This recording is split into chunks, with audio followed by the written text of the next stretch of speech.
I took my first 100 days to just go around and listen.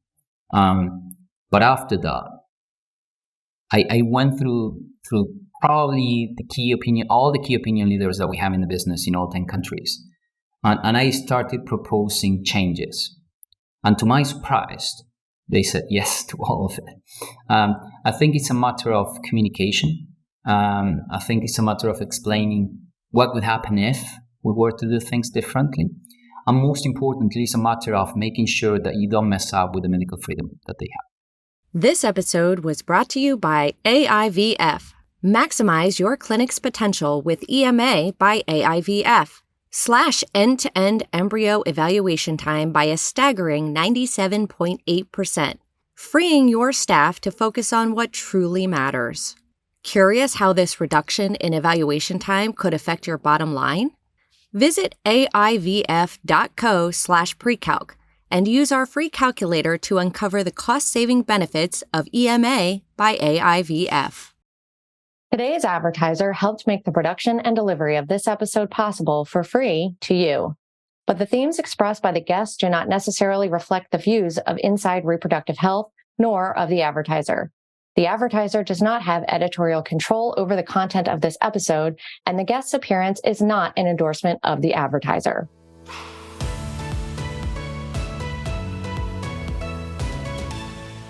"45 clinics, 1,500 employees, 450 physicians, according to their website, and he may have said 250 FTE docs, 55,000 IVF cycles, amounting to the second largest fertility clinic network on the continent of Europe, at least with regard to number of locations. That's according to our guest, the person that has found himself at the helm of this network. The organization is FutureLife. The CEO is Francisco Lobbosco. At time of recording, Francisco has been in his post for the last 6 months. He spent the first 3.5 going from team to team, doc to doc, country to country, office to office, asking one set of questions. He tells us what those questions were. He tells us the mandate that FutureLife has come up with since those 100 days. He says he didn't propose any changes within those first 100 days. And since all the changes that he proposed have been accepted. Tried to dig into what those were, and he tells us about FutureLife's 4 strategic pillars: medical excellence, patients, associates, who we on this side of the pond would not just consider associate physicians, but associate physicians, partner physicians, embryologists, lab directors, all staff,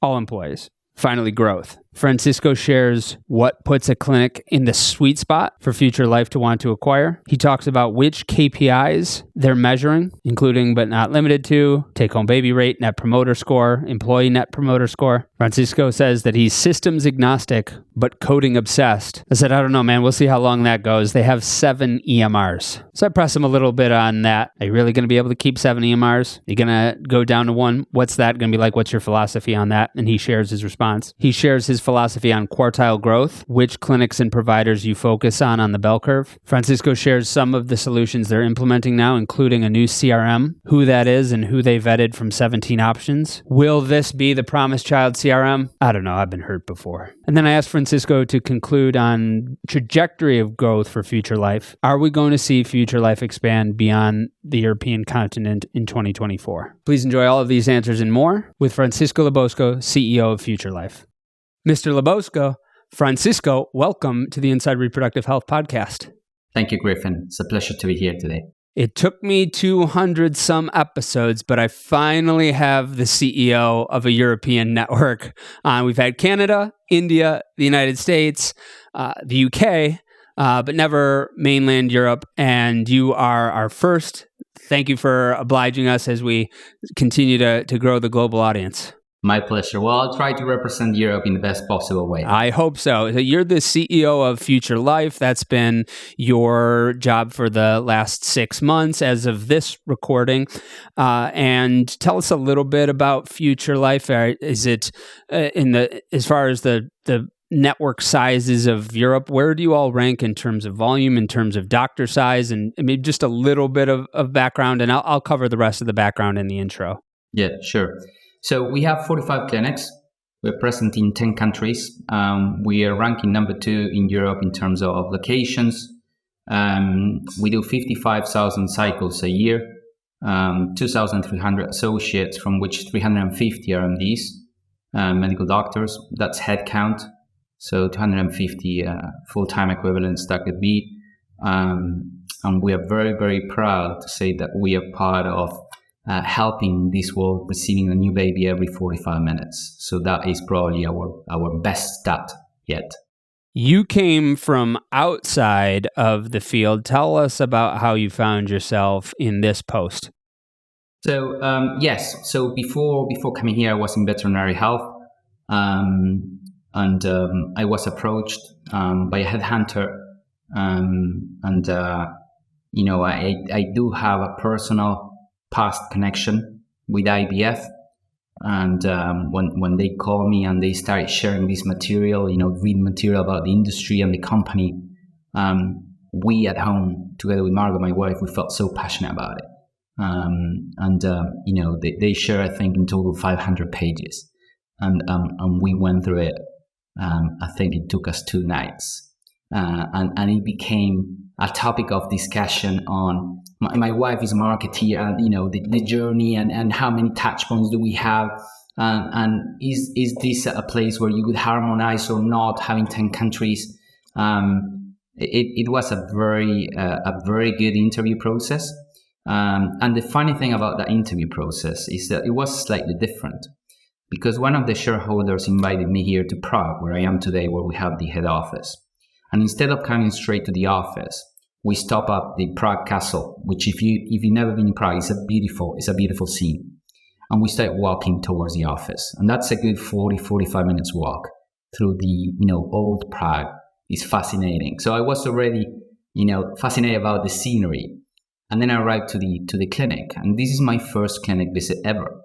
And I go into the lab and I make a million questions around the way, but when I got into the laboratory, that's where I saw magic happening. And I was just in time to see on the big screen an ICSI process being carried out by one of our great embryologists. And I look at him and said, I'm sold. This is fascinating. What you guys are creating here live is just fascinating. So I felt quite strong already in my first interview. And after, I think it was in total of 9 interviews, I was lucky enough to be offered the job, and I'm very pleased where I am today. What was in those 500 pages? Was it a sales pitch to you to come and be recruited? Was it their pro forma? Was it a mix of things? What was in those contents? It was the DDs from past acquisition. So FutureLife is owned by main 2 shareholders, Hartenberg and CVC Capital Partners.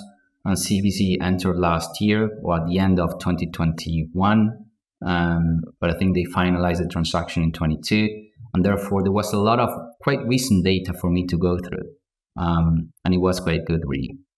What made it attractive as a business person, as a business leader that said you could have gone to a few different companies and maybe been in the 1, 2, or 3 spot, but you had this offer and you're looking at their history. What made it attractive to you to where, what did you look at specifically and say, this is something that I can really be a part of?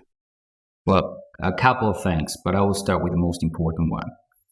As you just said, I had the opportunity working across different businesses, different industries, great companies, great experiences, but none of them had the strong sense of purpose that FutureLife has.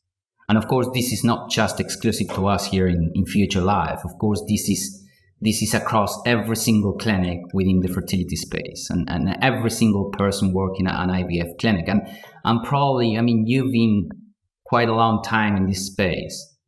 But hey, let me remind you and everyone who've been part of this for a longer period of time, we are so lucky to be working where we are, really. We are able to spend our days working on something that is truly, truly amazing. Something that makes a huge difference to the world, really. And our job is to bring smiles to people's faces, to make their dreams come true. And there's nothing more powerful than that, really. How about from a business perspective in terms of what growth potential did you see? What did you see yourself being able to add? Well, it's a very good question. So here at FutureLife, we're quite lucky because the clinics that Hartenberg at the beginning and then CVC together with Hartenberg have been acquiring over the past years are very, very good clinics. And I'm sure you will come to, what challenges do you face? Well, this is one of them. The clinics are quite good. The medical outcomes are very strong. Financially, they are very successful. Wherever I went before, you always had a car crash, right? Something to turn around. In this particular case, in my 45, the worst thing I have is a single-digit EBITDA margin. I mean, it's fantastic, financially speaking. So it's very difficult to come with new ideas when something's been working for such a long time, right? And let's not forget that you have the founders of the clinics, which are still present in most cases in our clinics, 99% of the cases. So engaging with them on saying, listen, I know what brought you here over the last 20, 25 years has been great. But what if we were to do things slightly different so as to maintain that medical side of the business, which, I believe in medical freedom, but to give it a different tone, to professionalize certain areas of the business, of the support centers, of the functions that are supporting you guys to deliver that highest quality of care possible. And there are opportunities outside Griffin. There are opportunities within the marketing area. There are opportunities on how we connect with our patients. I mean, we had, and we still have, incredibly good, very strong, isolated clinics. And we started last year to generate a community of clinics within FutureLife, but we are far away from where we want to be in the future. And I think the synergies that 45 clinics can create, that's the goal in here. And from a business perspective, that's where really you can quantify the possibilities. It's interesting that sometimes the fact that it isn't a car crash on the P&L in many cases, in my view, is part of the reason why parts of the field haven't advanced that much, because it's like, well, why would I? Our patients are getting pregnant, or at least enough of them are, and we're doing great. And even if we have the lousiest social media presence or office space, or even if we are using paper and EMRs, we still have people coming out of the woodwork offering us X multiple of EBITDA. We're still taking plenty of money home. We still have lots of people telling us they love us, and I feel that that's been the reason why the venture capital was probably 10 years later than it would have been. Like 10 years ago, there was no venture capital. There was private equity. I don't want to say there was none. There was very, very little venture capital. I've really only started to see venture capital in the fertility space 3-4 years. And I feel like we would have seen that 10, 12 years ago if there was just more of a impetus to scale. What's your view, having been in here 6 months? Are you starting to see is there any external force that you see starting to cause people to change more, or is that external force still going to take some time to build? Well, I think you just described it really, really well. And I think partially the drivers about having a very strong financial performance are there in terms of stopping development. However, I must say that I was personally very surprised. After my learning process, I took my first 100 days to just go around and listen. But after that, I went through probably all the key opinion leaders that we have in the business in all 10 countries. And I started proposing changes. And to my surprise, they said yes to all of it. I think it's a matter of communication. I think it's a matter of explaining what would happen if we were to do things differently. And most importantly, it's a matter of making sure that you don't mess up with the medical freedom that they have. And I'm very respectful of that. But when it comes to how can we improve at supporting the business from a finance, from a marketing, from an IT, from a HR perspective, I think there's a lot to improve there before we even get to the medical area. And from a medical perspective, I have great advisors, so I don't need to get into that terrain. Did you propose any changes in those first 100 days? No, not in the first ones. No. So I am very respectful of coming into a new sector. And so what I've done is I just went around. I visited every single clinic. I spent loads of hours talking to all our associates, not just the key opinion leaders in each of the clinics or the founders or the GMs. But I just wander around talking to our embryologists. That's where I really enjoy spending my time if I visit a clinic in the lab. So talking to embryologists, learning how they do things, talking to nurses, talking to the onboarding coordinators. Even in the call center, I enjoy spending time because I want to know why they are calling us. So I have a million questions. And what I've done, which is something I always do, is I go around with my defined questionnaire, and I just ask the same question to different people within the same clinic, or within different clinics. And then I go back and I ask the same question to the same person in different moments in time. And what usually tend to happen is you get different answers. And that helps you to make up your mind on assessing where the business is today and what do we think we need to do to improve the business and bring it to the next level. Boost your IVF clinic success with EMA by AIVF. With our suite of AI modules, analyze embryo viability with precision, considering visual quality, morphokinetics, and genetic integrity. Enjoy seamless clinic management with advanced IVF analytics, integrated EMR connectivity, and a centralized communication hub. Ensure 24/7 access from any device and connect to multiple time-lapse systems simultaneously. Using our platform, our partners have experienced a 10% rise in implantation rates and a 30% increase in capacity. Don't just take our word for it. See the actual impact on your bottom line. Visit aivf.co/precalc, input your clinic's data, and get a personalized report on how EMA by AIVF can revolutionize your operations and financial performance. That's aivf.co/precalc.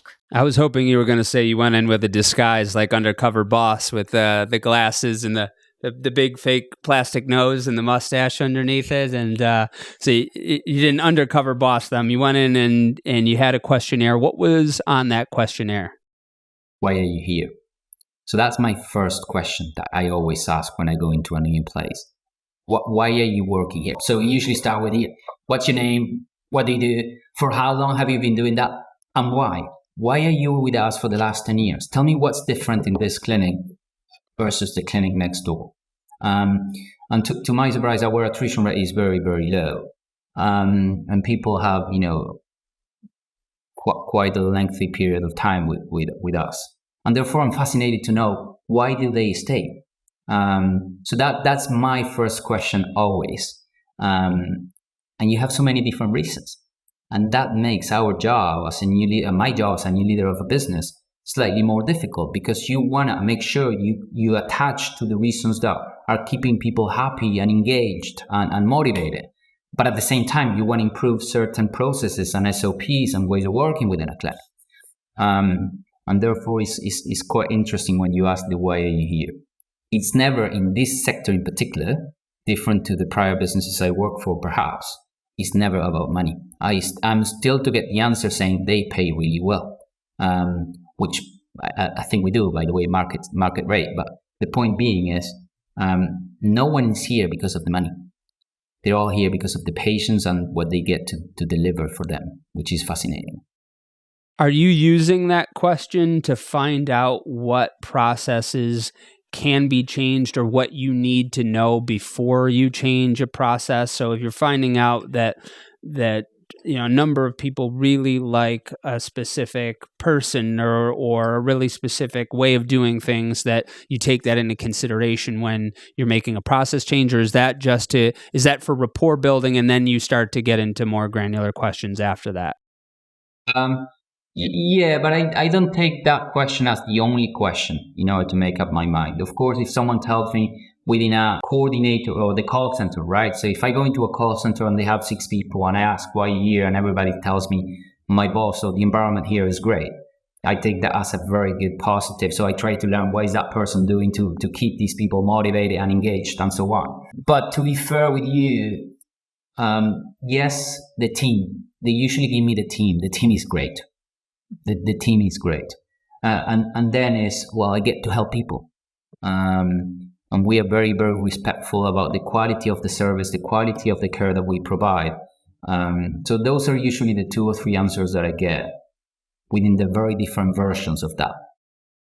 So that leads you, after your 100 days, to recommend changes, and you said that they accepted all of the changes you proposed. What were they? So listen, I went on by having, let's say, one strong mandate, which was not imposed by anyone, but I could read it through my first 100 days.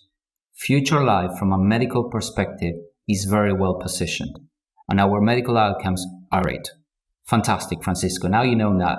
Don't touch that, right? So let's make sure that whatever you do, you don't mess up with the medical excellence that we're having in the business, because that is what describes us. But then I went on and said, okay, so one of the things I'm asking is, why are you here? And I'm getting different views, all great views, all great answers. And especially when I go around clinics, the purpose is there. What I was missing was this little trick on asking the same question around support center and saying, why are you guys here? And perhaps we were missing that, to verbalize the purpose, the mission, the vision, the values, importantly, the values of FutureLife. So I went on and asked, why are we here? And then I went on and asked, what are we setting ourselves to achieve? i.e., what our strategy is going to be in the next 5 years. And then finally, how are we going to, just go through that strategy? So the why, the what, and the how. So quite simply, after my 100 days, the first thing I did is to collect a number of associates across clinics, different roles, support center, different roles. And we set ourselves with support of an agency to define the FutureLife purpose. Why is FutureLife here? What's our vision of the world? What's our mission? And most importantly, what are our values? And obviously we have clinics, as I said to you, that were quite independent, and they are still independent for many years very successfully. And some of those clinics have strong statements in place. And my purpose is not to, my mission is not to change those statements, but to have a united voice on FutureLife and why is FutureLife here, to drive that core identity. So we've done that. And actually, I'm not sure when this podcast is going to go live, but I'm flying to Barcelona tomorrow to the first Global Leadership Summit, where we're going to introduce those statements to everyone, to all our leaders in clinics. And then obviously, we're going to introduce the strategy. And the strategy, as you can imagine, is something that together with my management team, tapping into the medical advisory board, tapping into some key opinion leaders from country, we developed and we put on a paper. And that strategy went through my supervisory board, of course, in June, and that was approved. And now we're going to introduce the strategy into the FutureLife Society again at the end of this week. And then is how we're going to go through that strategy and what is important for us to achieve. And this question of why do we have a group? What is group going to do different than the clinics were doing until now independently? That's a very important question that needs answering quite fast. The synergies that we will have a group. Those roles and responsibilities between, okay, clinics are doing this, fantastic. How can groups support the clinics on being better at that, at that quality of care? How can we help the clinicians in particular, the MDs, the embryologists, the nurses, to have more time with patients instead of having, non-value added activities or non-value added time? So that's the purpose of group, and that's what we're setting here to achieve through the how. And finally, and with this I finish, it's all about, as I said earlier, to keeping that medical excellence in place. And therefore, we introduced literally 2 months ago our medical advisory board to the CEO, which are 10 of our great associates, medical doctors, embryologists, and we get together once a month. And they have 3 different topics in the agenda that they need to help us drive. So I'll pause here for a minute because I think I gave you a lot there. Was there no medical advisory board before? Was every clinic just operating with their own medical director? So there was a scientific advisory board before, which was great, but I think we were missing parts of what I'm expecting the medical advisory board to do. So within the medical advisory board, you have 3 areas that we predefined. So scientific research, now it's part of the medical advisory board. We have education, that it was perhaps not tackled before. And then the third one is what I call the business drivers. And that could be procurement, could be total reward strategy for the business, could be M&A, could be those things, right? So you're involving them in the comprehensive growth strategy of the company. Tell us what does that strategy look like? You talked about some of the questions, and I want to start asking those questions to see what answers are in place thus far. You're by the time this podcast episode comes out, you will have already shared that strategy with. You will have already released that strategy, so it won't be news. But for the sake of context of the conversation, tell us about what is this strategy for the next year? Yeah, so we have 4 main strategic pillars. So we have medical excellence, we have our associates, we have our patients, and we have growth. So those are our 4 pillars. In addition to the 4 pillars, if you were to think about a house, the typical house that you see in business, you'll have the foundations. And for me, the foundations are to make sure that we have the right reporting, timely and accurate.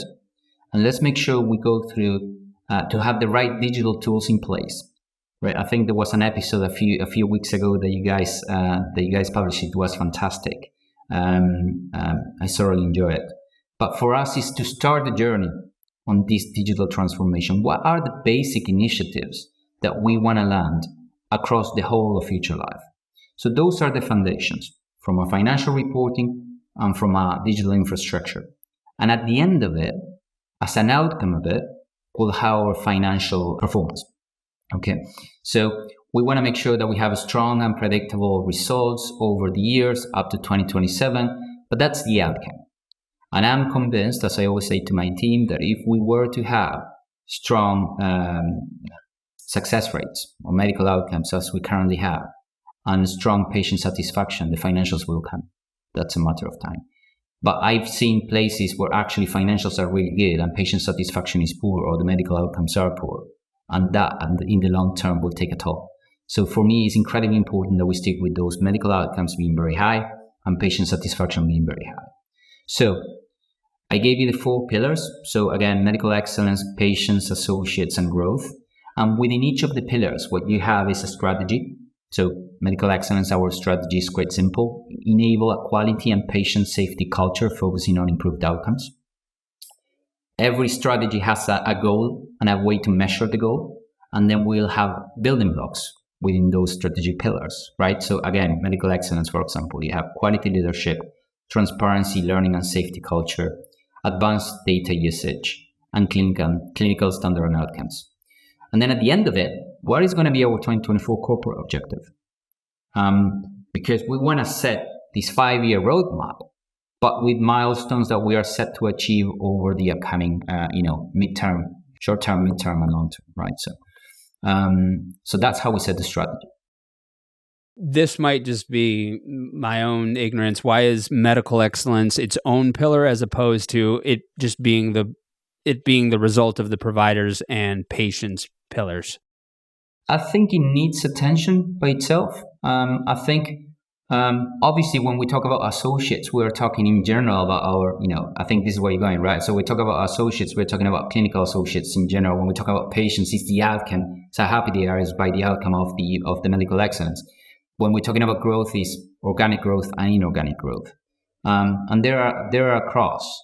But one of the things that perhaps we did not have, Griffin, and I think we were very lucky on the way we've been acquiring over the last couple of years, is these minimum medical and minimum lab standards across FutureLife. But whilst we go on and on in this journey of, inviting more clinics to be part of the FutureLife family, we need to make sure we have those minimum standards ready. Because, high quality clinics is great, but are we going to have the same number of high quality clinics in 5 years times across Europe that we're going to, go and pursue to join us? Maybe not. So let's make sure we set the minimum standards right now. And I want the medical pillar to be a reminder for us of what we're trying to achieve all day long. It doesn't matter the size, it doesn't matter the financial outcomes. That is a pillar. The medical outcomes are a pillar for us. And when you say associates, I want to make sure we're using the words correctly, because in the US, associate would mean an employed physician. It typically would not mean an embryologist or a lab director. And Right. it also would be different from a partner physician. So in Europe, Right. does associate refer to all clinicians and all scientists? All employees, from a receptionist to the chief medical officer, everyone is an associate, but it's just terminology. So then on the growth side, what do you plan to implement for the growth pillar? So you have a couple of things, right? So you have organic growth and inorganic growth, and obviously from developments that we've seen lately, inorganic growth is very, very important. So perhaps I should start there. We have a great team, a great M&A team that they go out and source and talk to the best clinics in Europe about FutureLife. But with my arrival, the first thing we did is we put minimum requirements of clinics that we want to pursue, right? We want to have a conversation with. And those minimum requirements could be as simple as, size of the total clinic, number of medical doctors, the size of the lab and potential capacity for number of cycles, success rates. So by setting the minimum requirements, then our M&A team actually had what we call clinics within the sweet spot. And then we go and pursue the discussion with them. So inorganic is incredibly important. And then, of course, you have organic. We have organic coming from, a couple of building blocks. You could have productivity, you'll have synergies, and you'll have advanced data usage, which is linked to probably productivity. So productivity for us is not to push more work to our doctors, our nurses, or our embryologists, but to understand how can we help them to have more airtime with our patients? What is it that they are doing that perhaps these non-value-added activities, can we reduce them? Can we help them to reduce them? I think you were pointing out into paperless before. I think you were referring to that. Well, that's one of the drivers, right? So how much time are you spending on daily basis on printing forms and filling them in that are not required by law because every country is different, right? So understanding how we can help our clinicians on productivity is incredibly important. And then understanding how we can leverage the group synergies across all our clinics is also very important. And then data. Data, when I came here in April, we didn't have a very automated way of getting data, frankly speaking. And I think the team have done a great effort over the last 6 months. And now we have daily insights that are reporting for every single clinic, that we have operational, marketing, and medical data coming, in an automated way, accurate way to us, that then we share back, because that's the intention. So every member of clinic leadership teams will be able to see not only their numbers, their dashboards in ways that they haven't done until now, but also they will be able to see what the others are doing. Because the intention here is to share best practice. So if I'm struggling in an area of my business and I see that Clinic A is doing fantastically well, we are actually pushing Clinic B to call Clinic A to see what they are doing. So data has been incredibly important. But also we have one of the most modern in-house lab facilities here in Prague, and we want to benefit from it. We have one of the strongest marketing teams that we are building as we are speaking. So we want to make sure that we provide support to the clinics from a marketing point of view. Education, I talked about it before. We have a gamete bank, right? So we want to make sure that we prioritize our FutureLife clinics when it comes to donor material and so on. I want to dig into a bunch of these. I'm deciding which one to go first into. Let's talk about the insights, because you're getting operational, marketing, medical data every day. What are some of those KPIs that you're looking at every day? Good question. Very good question. So we started getting the data only a couple of weeks ago. And again, if you were to ask me about the challenges that I'm facing, these are challenges that I faced also in my prior positions, where I went from having not much visibility and just reports that were manual into automated and accurate reports. And the risk with that, Griffin, is that you are overflowing the organization with data and KPIs and reports and so on. So it's just at the click of a button distance for us to have loads of KPIs. So, answering your question, I am a big fan, not as from many years ago, to have a maximum of 5 things we really want to push. So if you are part of a leadership team, probably you're looking at many KPIs, which is great. But up to 5 is what you should push and reward for, right? So, and as you can imagine, deciding which 5 we're going to push is quite an interesting discussion. And I'm quite open about the discussion, and I want my executive team to have a say about it. So we're actually looking into it. But of course, I'm not going to lie to you. So coming back to that strategy, right? So I talked to you about the 4 pillars, and I talked about our digital journey. So most probably we will end up with at least 1 KPI for each of the pillars to be consistent with what we're saying that we want to achieve.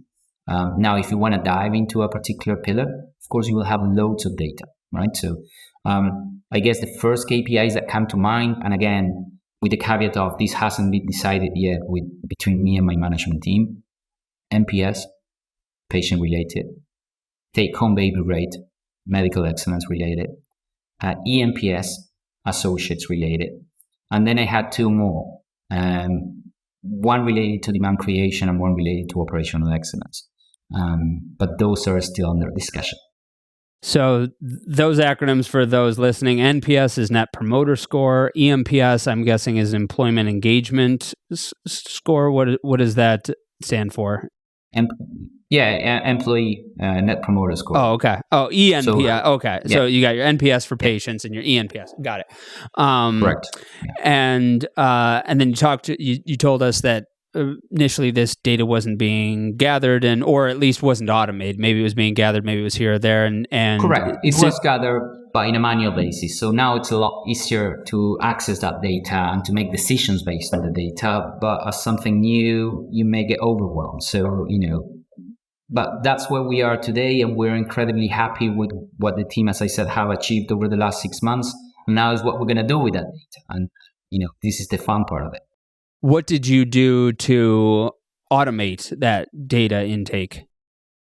We made it a topic. We made it a recurrent daily topic. Of course, we hire an external consultant to help us with it. So we have a number of EMRs in the business. We don't have a single EMR. We have a number of them. That sounds horrible.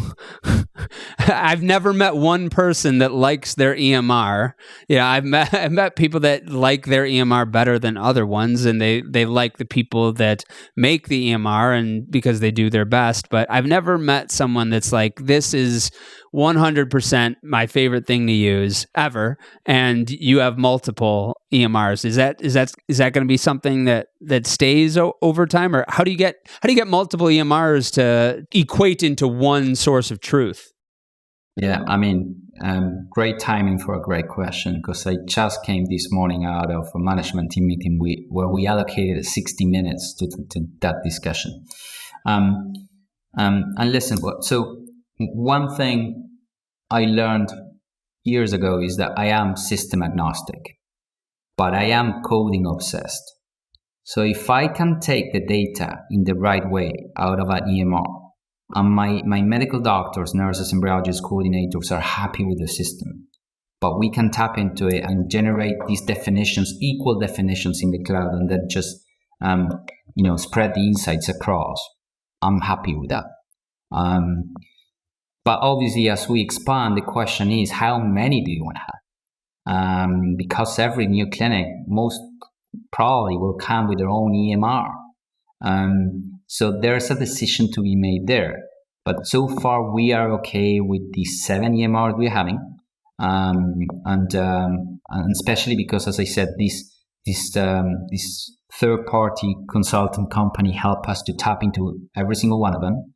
And now we have access to the insights. That, again, is not just for us at management here at group level, but we're cascading that down for the clinics to make decisions as well.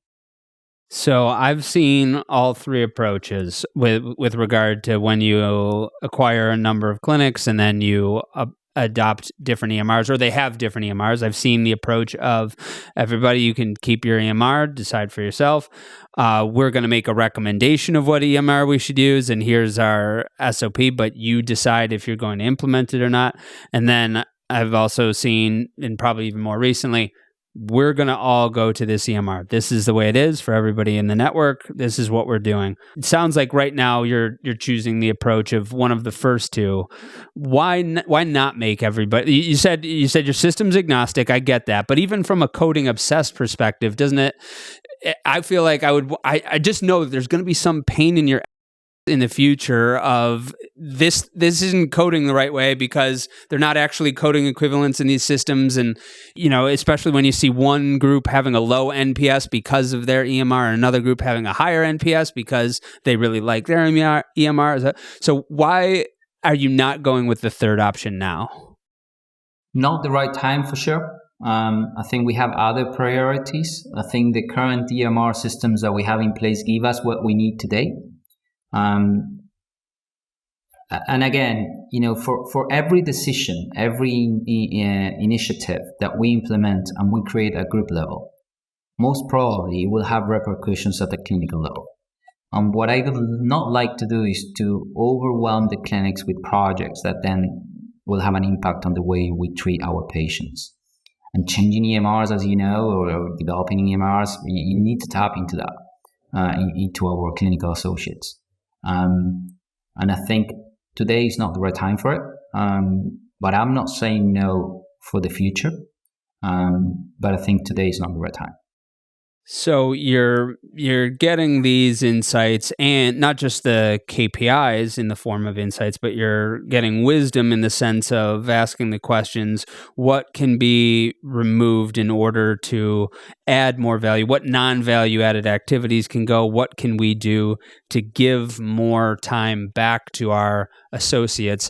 You're a smart guy. You've been asking these questions for 100 days. I assume you have a couple of answers by this point. What are a couple of those things that you can do to remove non-value added activities for associates? Yeah, and I think every clinic is different, and the starting point for every single clinic is very different, right? So with data now, we can see, volumes going through, productivity metrics going through, and as I said, you can see it on daily basis or intraday if you wanted to. And if you see a clinic that is, I'm a big fan of quartiling everything, right? So you have in a regular bell curve, you'll have Q1, 2, 3, and 4. So if you think about the quartiles 1 and 2, they are below average. So you want to bring them to average, right? So you will probably get a better impact from doing that, a bigger impact from doing that than pushing Q4 into, the 98 to the 99%. And as I said, every clinic is different. But there's one thing that I learned, which is my MDs, our nurses, our embryologists are flat out, is they are not playing Tetris in their consultation rooms. And therefore, if they are delivering at lower productivity levels than the clinic next door within FutureLife, that means that they are probably doing something else that the other clinic is not doing. And in 99.9% of the cases, the MDs are looking at us saying, help me because I want to see more patients, but I have to do all these things that are stopping me from seeing more patients. And I think that's the area that is very different clinic by clinic. So if you ask me for an answer now, I don't have an answer. I have many answers, and they're very particular to the countries, to the clinics. There's some legislation in some places where everything has to be paper-based. So it's quite different clinic by clinic. That brings me to, it's kind of jumping ahead to a question about the EU in terms of, I'm sure there's some things that are standard across the board, but then I imagine that there are many differences country to country. And so what's it like navigating those differences? What stood out to you in terms of particularities between different governance? So yeah, it is different. But one of the things I experienced here that I didn't experience in my past experiences is fertility tourism. And therefore, patients are willing to actually move to the next clinic in the next country to access whatever they cannot access at home. And And that is one of the biggest things that here at FutureLife we need to start leveraging. And that referral within our own family is something that is missing. It's something that is going to drive growth, as we were talking about growth earlier, definitely. But most importantly, it's something that our patients are asking for, because if in Clinic A, I come to Clinic A because I heard great things about Clinic A, but you cannot treat me because I'm a single mom, for example, where can I go? Or, a homosexual couple, where can I go? Well, we can definitely help you here, here, here, here, here, and we'll make it happen for you. So that is one of the biggest benefits from having this community of clinics across 10 countries that I think we need to leverage a little bit better.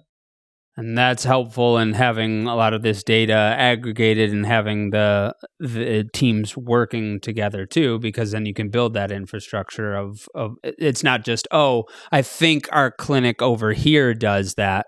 It's, we have, let's take you over to the portfolio and let's see where you're going to be able to be helped. On the solution side, one of the elements, sorry to jump in, but one of the elements that I think is close to your heart as well is we're implementing a common CRM system across every single clinic. And that actually will help us as well with that transition and to offer the right treatment for our patients across independently on the borders. Is it a CRM we would know, like a HubSpot or a Salesforce, or is it a different kind of CRM? Creatio, I'm not sure if you heard about it. I'm not familiar with them. And how did you vet them? They're based out of London. The CRM topic is interesting to me because the reason why I don't advise most small clinics to do it is because it's just too much work. The bigger groups have found a way to make Salesforce work, and the big networks, but it's like not what I would want if I had my druthers. I would want a CRM that fully integrates with an EMR, because otherwise there's just too much duplicate work. So how did you vet this solution? So we obviously had lots of requirements at the moment of selection, and we worked very collaboratively between the digital team, the operations team, and the marketing team, because everybody has a say on what conditions we want to drive out of a CRM, and we started with, I think it was 17 potential options, and we went through meeting each of them, making sure that they could cope with our requirements,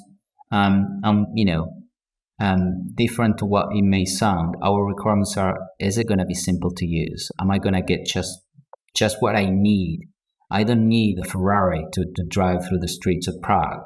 I need something that would take me from A to B. Is that going to take me from A to B, but potentially having the potential to go to C if I wanted to go to C after?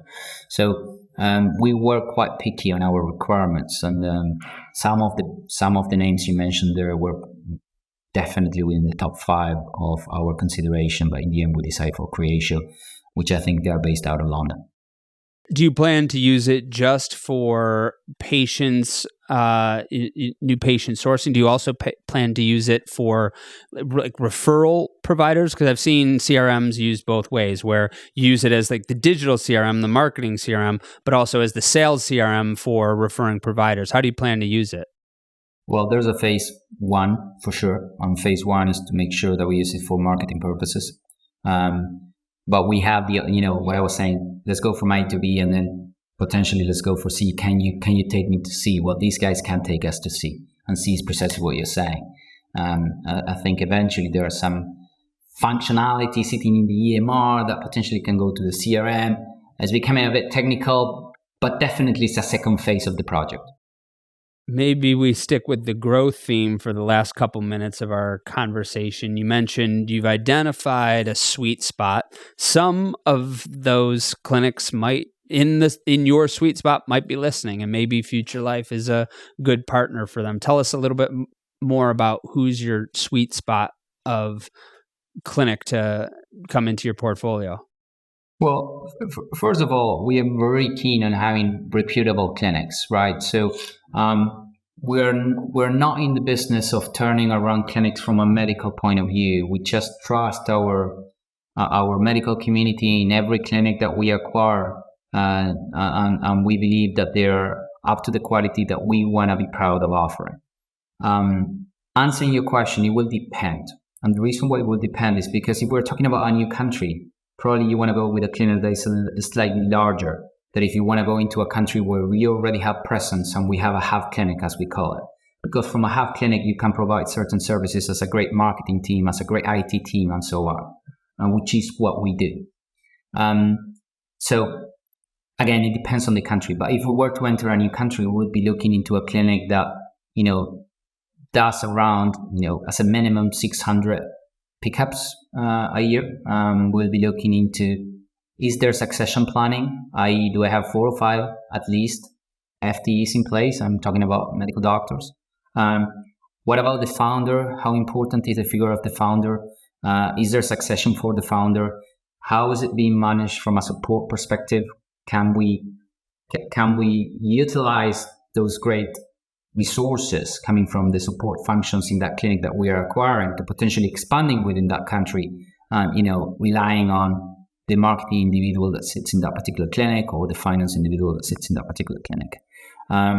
We're looking for certain minimum square footage or square meters.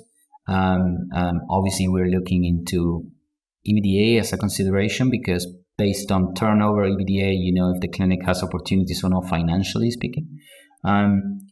But that is usually the last consideration. For us, it's all about success rates, which are in general here in Europe, they are published. And therefore you can see the medical excellence or the medical quality that clinic has to offer. And then we send our teams out there. We send our operators, we send our chief medical officers. We have one in Western Europe, one in Central Eastern Europe.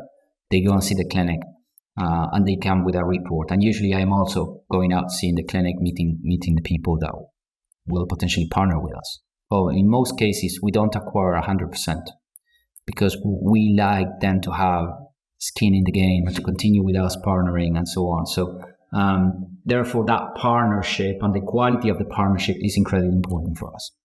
So, all right, so you're not taking 100% stake in, are you taking a majority stake in most of the clinics? Yes, definitely. And again, we're open for 100%, but in general, people are very proud. Founders are really proud of what they built, and they want to keep going, and which is great for us. They want to keep going, but with better support from a digital perspective, better support from a finance perspective, from a marketing perspective, and that's what we can offer.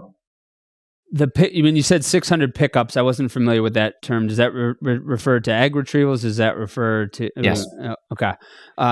So at a minimum, you're talking about not the smallest.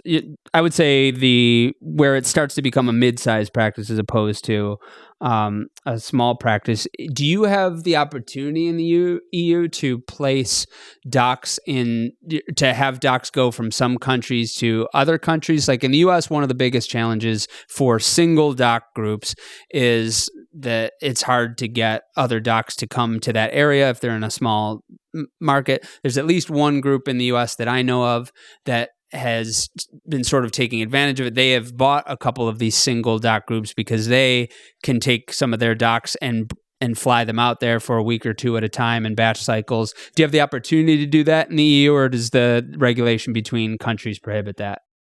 It depends on the country.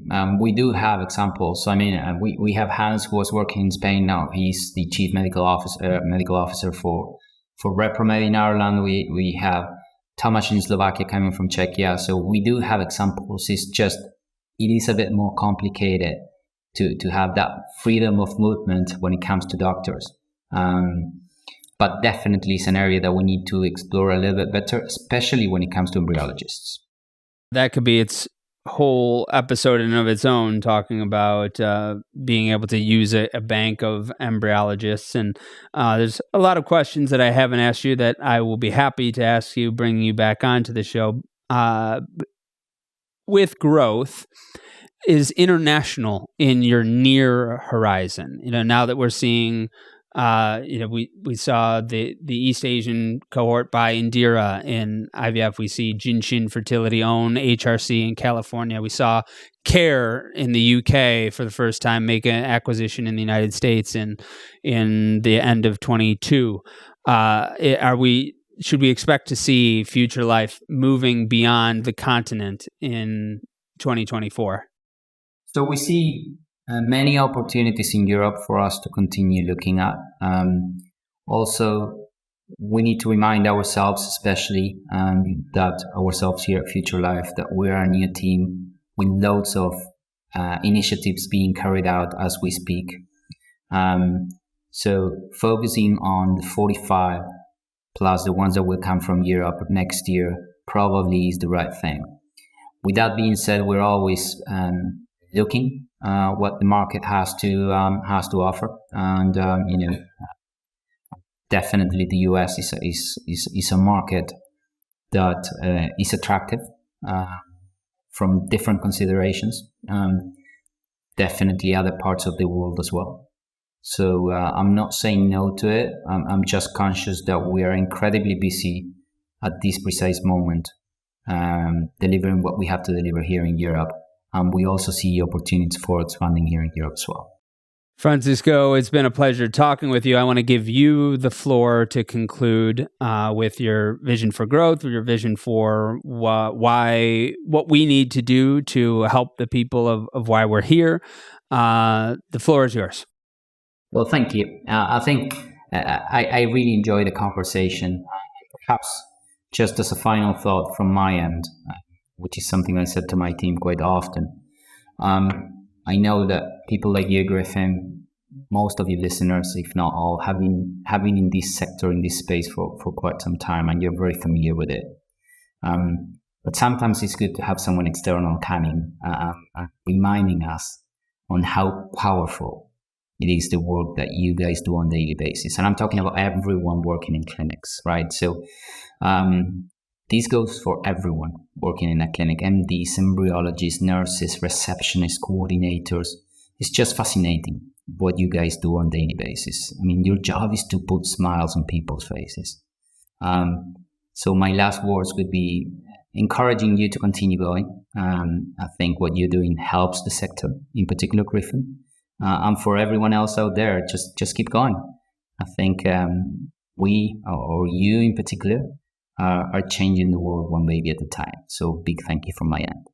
Well, you have helped with the impetus for more international content, because I think it was earlier this year, maybe end of 22, when you first messaged me and said, I'm coming into the space and I'm using your media to learn more about it. I said, oh, maybe we should start creating more international content. So you're among the reasons why we're expanding coverage for the global audience, and I'm thankful to those people that send me notes like that. And I echo your sentiments for the people, because I'm not a clinician. I've barely passed high school biology, and I often forget to sometimes stand back and say the same things that you just have. So Francisco Lobbosco, thank you for saying it. Thank you for saying it on the Inside Reproductive Health podcast. Thank you, Griffin. This episode was brought to you by AIVF. Maximize your clinic's potential with EMA by AIVF. Slash end-to-end embryo evaluation time by a staggering 97.8%, freeing your staff to focus on what truly matters. Curious how this reduction in evaluation time could affect your bottom line? Visit aivf.co/precalc and use our free calculator to uncover the cost-saving benefits of EMA by AIVF. Today's advertiser helped make the production and delivery of this episode possible for free to you. But the themes expressed by the guests do not necessarily reflect the views of Inside Reproductive Health, nor of the advertiser. The advertiser does not have editorial control over the content of this episode, and the guest's appearance is not an endorsement of the advertiser. Thank you for listening to Inside Reproductive Health.